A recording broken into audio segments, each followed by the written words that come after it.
स्त्रिया चरित्र जाने नहीं कोई, कसम मारकर सती होई।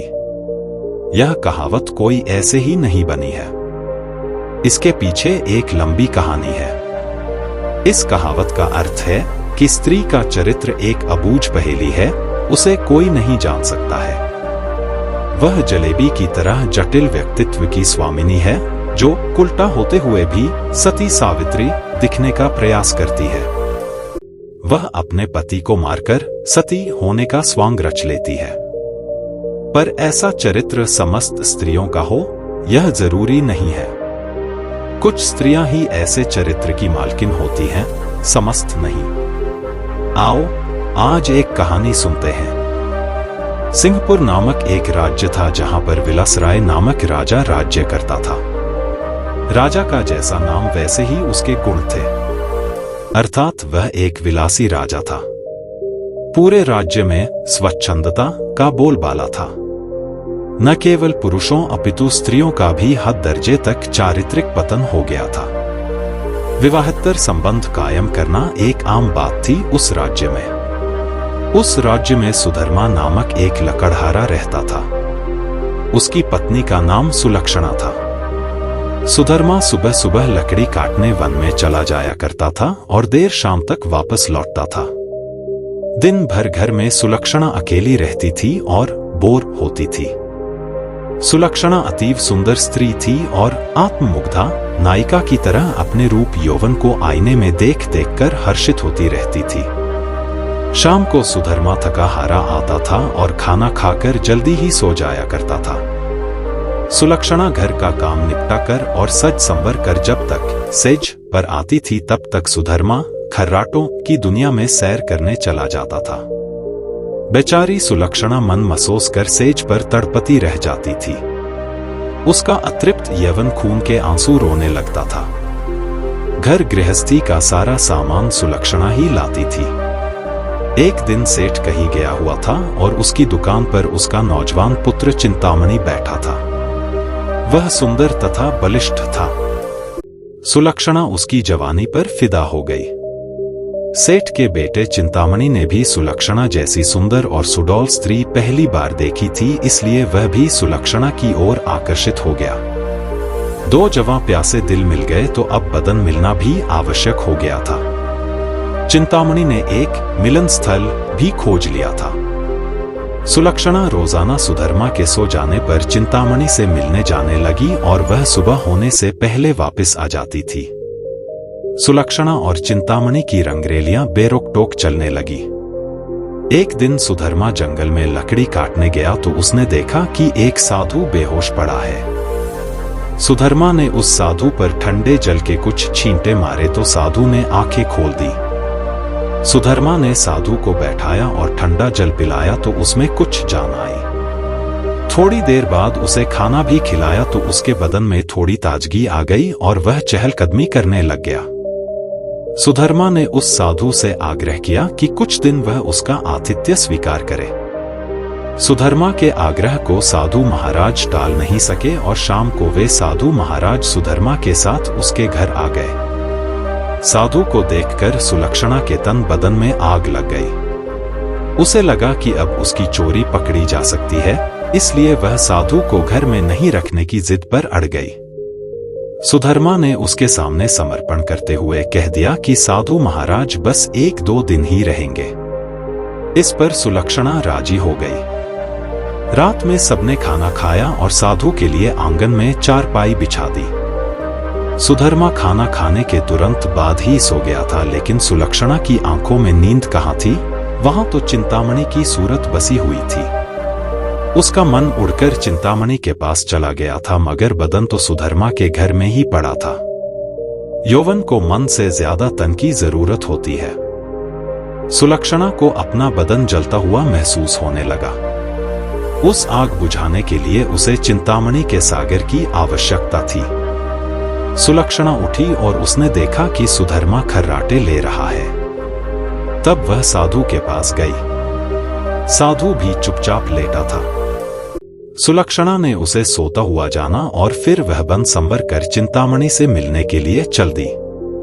साधु एक अनजान व्यक्ति के घर में ठहरा था और सुलक्षणा ने उसे बड़ी मुश्किल से घर में रहने दिया था, जबकि उसने यहाँ रहने के लिए कहा ही नहीं था। सुलक्षणा के व्यवहार को देखकर दाल में जरूर कुछ काला है, साधु महाराज के मन ने कहा, और वह सोचता ही रहा।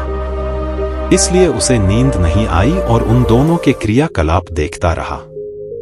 जब सुलक्षणा उसके पास आई तब वह दम साधकर चुपचाप लेटा रहा। उसने सुलक्षणा को बंद संवर कर कहीं पर जाते हुए देख लिया था, मगर वह चुपचाप पड़ा रहा। उसने यह भी देख लिया था कि भोर होने से पहले ही सुलक्षणा वापस आ गई थी। उसे अब सारा माजरा समझ में आ गया था। दूसरे दिन सुधर्मा जब जंगल से लौटा तो साधु ने उसे अपनी पत्नी से सावधान रहने को कहा और यह भी कहा कि उसकी पत्नी किसी से मिलने रात को कहीं जाती है। इस पर सुधर्मा को सुलक्षणा पर बहुत गुस्सा आया और उसने सुलक्षणा को मारा पीटा भी बहुत। उसने सुलक्षणा को एक खंभे से बांध दिया और सो गया। सुधर्मा के मकान के पड़ोस में हरिराम नाई रहता था, जिसकी पत्नी का नाम सुशीला था। सुलक्षणा की तरह सुशीला भी एक चरित्रहीन स्त्री थी। उसका भी एक यार था।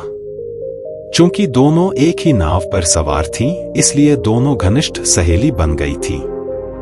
दोनों सहेलियां एक दूसरे के संदेश लाने ले जाने का काम भी करती थीं, इसलिए दोनों स्त्रियां एक दूसरे के प्रेमियों से भली भांति परिचित थी। उस रात जब काफी देर तक सुलक्षणा नहीं आई तो चिंतामणि को चिंता होने लगी।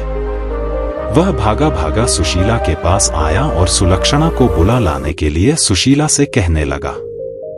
सुशीला सुलक्षणा के घर गई तो उसे खंभे से बंधा पाया। तब सुलक्षणा ने सारी कहानी बता दी। सुशीला ने चिंतामणि का संदेश सुलक्षणा को दिया तो सुलक्षणा ने अपने बंधे होने की मजबूरी बता दी। इस पर सुशीला ने कहा, ऐसा कर, मैं तेरे बंधन खोल देती हूं। तू चिंतामणि से मिल आ, तब तक मैं यहां बंधी रहूंगी। उसके इस प्रस्ताव पर सुलक्षणा की बाँछें खिल गई और वह अपनी जगह सुशीला को बांधकर चिंतामणि से मिलने चली गई। साधु महाराज यह सब खटराग देख सुन रहे थे, मगर वे चुपचाप खाट में दम साधे पड़े रहे। रात में जब सुधर्मा की नींद खुली तो उसे सुलक्षणा पर थोड़ी दया आई और उसने सोचा कि उसने कुछ ज्यादा कठोर रूप धर लिया है। अब सुलक्षणा को खोल देना चाहिए। लेकिन मन ने कहा, अगर वह फिर से अपने प्रेमी से मिलने चली गई तो? अब इस सवाल का कोई जवाब नहीं था उसके पास। उसने सोचा कि इस बार यदि सुलक्षणा वचन दे दे कि वह अपने प्रेमी से मिलने नहीं जाएगी, तब वह उसे खोल सकता है। सुधर्मा ने जोर से आवाज लगाई, कलंकिनी, अगर मुझे तू यह आश्वासन दे दे कि तू उससे मिलने नहीं जाएगी तो मैं तेरे बंधन खोल दूंगा। लेकिन वहां पर तो सुलक्षणा नहीं अपितु सुशीला बंधी हुई थी। सुशीला ने सोचा कि यदि वह कुछ भी बोलेगी तो उसकी आवाज से सुधर्मा को पता चल जाएगा कि वह सुलक्षणा नहीं कोई और है, तो फिर सारा भांडा ही फूट जाएगा। इसलिए वह कुछ नहीं बोली और चुप रही। उसके इस तरह चुप रहने पर सुधर्मा को गुस्सा आ गया और उसने गुस्से में आकर कुल्हाड़ी फेंक कर दे मारी। कुल्हाड़ी सीधी सुशीला की नाक पर जाकर लगी और उसकी नाक कट गई। वह अंदर ही अंदर सारा दर्द सहन कर गई, मगर उसने एक भी कराह नहीं निकलने दी। कुल्हाड़ी फेंक कर मारने से सुधर्मा का गुस्सा थोड़ा ठंडा हो गया और वह सो गया। उधर सुलक्षणा आज जल्दी ही वापस आ गई और जल्दी जल्दी सुशीला के बंधन खोल डाले। तब सुशीला ने अपनी कटी हुई नाक दिखाई और सारा वाकया सुना डाला। सुलक्षणा यह देखकर और सुनकर कांप उठी, मगर अब क्या हो सकता है। सुशीला अपने घर को चली गई और सुलक्षणा फिर से उसी खंभे से बंधी खड़ी हो गई। साधु बाबा चारपाई पर पड़े पड़े यह सारा चरित्र देख जब सुधर्मा की नींद खुली तो उसने अपनी पत्नी सुलक्षणा से फिर कहा, देख, तू अब भी मुझसे सच सच कह दे और मुझे यह वचन दे दे कि तू फिर कभी उससे मिलने नहीं जाएगी तो ठीक रहेगा, नहीं तो जिस प्रकार मैंने तेरी नाक काटी है, अब तेरे दोनों कान भी काट दूंगा।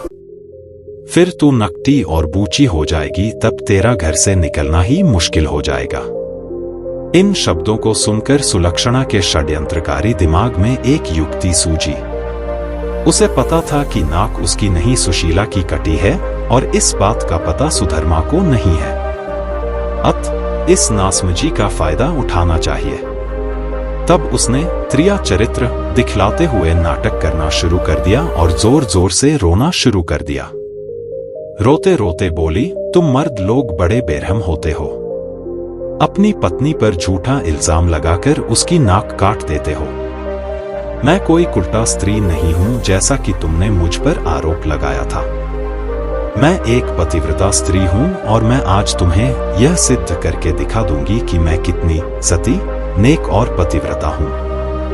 ऐसा कहकर उसने आसमान की ओर देखा और भगवान को संबोधित करते हुए बोली, हे प्रभु, हे माता गौरी, हे समस्त देवी देवताओं, हे दसों दिशाओं, आप सभी मेरी बात ध्यान से सुनो और मेरे साथ न्याय करो। मैं यदि तन मन और वचन से एक पतिव्रता और सती स्त्री हूं तो मेरे पति ने मुझ पर बदचलन होने का आरोप लगाकर जो मेरी नाक काटी है वह नाक फिर से जुड़ जाए और एक पतिव्रता स्त्री क्या होती है यह पूरे जग को पता चल जाए और वह ओम नमो भगवते वासुदेवाय नम का जाप करने लगी। सुधर्मा यह सब देख और सुन रहा था। अभी 3-4 बार ही मंत्र का जाप हुआ था कि सुलक्षणा चीख पड़ी, मेरी नाक जुड़ गई, मेरी नाक पहले जैसी हो गई। हे भगवान, तेरा लाख लाख शुक्र है जो तूने एक पतिव्रता स्त्री की लाज रख ली और मुझ पर बदचलन होने का झूठा आरोप जो मेरे पति ने लगाया था उसे खारिज कर दिया। मैं आपका यह उपकार जिंदगी भर नहीं भूलूंगी भगवान। और उसने नीचे धरती पर झुककर भगवान को प्रणाम किया। तब तक सुबह हो गई थी। सुधर्मा को उसकी बातों पर विश्वास नहीं हुआ, इसलिए वह उसके पास गया और उसकी नाक को छूकर देखा, वह पहले जैसी ही थी। वह सुलक्षणा को आश्चर्य से देखता ही रह गया और अपनी गलती पर पछताने लगा। उधर सुशीला ने अपने चेहरे पर एक कपड़ा इस तरह लगा लिया कि नाक दिखाई नहीं दे।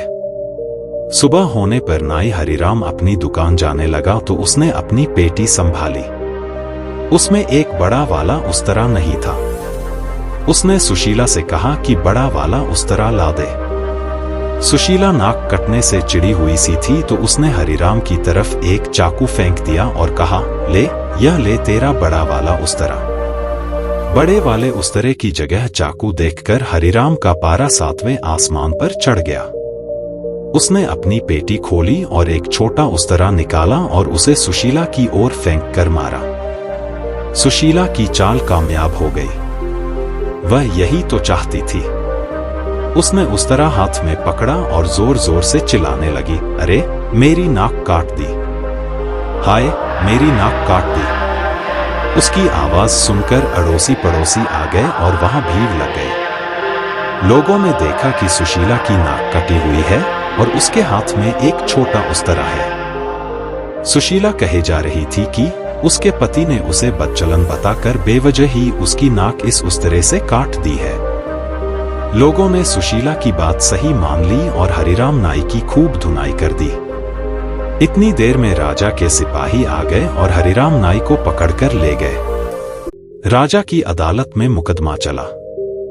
सुशीला ने स्वयं को सती सावित्री पतिव्रता बताते हुए अपने पति पर आरोप लगाया कि उसने उसे बदचलन बताकर उसकी नाक उस उस्तरे से काट ली थी।